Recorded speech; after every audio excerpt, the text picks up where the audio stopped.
بسم اللہ الرحمن الرحیم رب اشرح لی صدری ویسر لی امری واحلل عقدۃ من لسانی یفقہوا قولی ولولا اذ دخلت جنت قلت ما شاء اللہ لا حول ولا قوۃ الا باللہ۔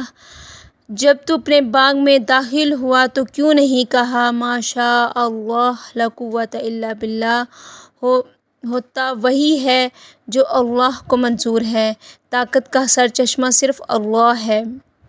ایک اللہ والے امام کا کہنا ہے کہ میں نے مشکلات کو آسان کرنے والا اور بے چینی کو ختم کرنے والا لا حول ولا قوۃ الا باللہ جیسا کوئی کلمہ نہیں پایا۔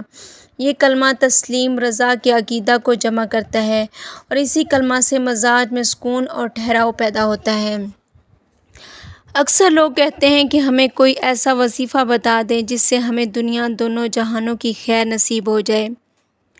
اس سوال کے جواب میں قرآن و حدیث کی روشنی میں کئی ایک اذکار بتائے جا سکتے ہیں، لیکن بلا شبہ اور بلا مبالغہ ہمارے دین میں حالات کی بہتری اور آخرت میں درجات کی بلندی کے لیے سب سے آسان اور مختصر وظیفہ لا حول ولا قوۃ الا باللہ ہے۔ شیخ الاسلام ابن تیمیہ رحمۃ اللہ فرماتے ہیں، میں نے بڑے بڑے باطل فرقوں کا مقابلہ کیا ہے، میرے پاس ان کے خلاف سب سے بڑا ہتھیار لا حول ولا قوۃ الا باللہ تھا۔ میں اس کو کثرت سے پڑھتا اور اللہ تعالیٰ اس کی برکت سے میرے لیے فتح اور کامیابی کے سب دروازے کھول دیتے تھے۔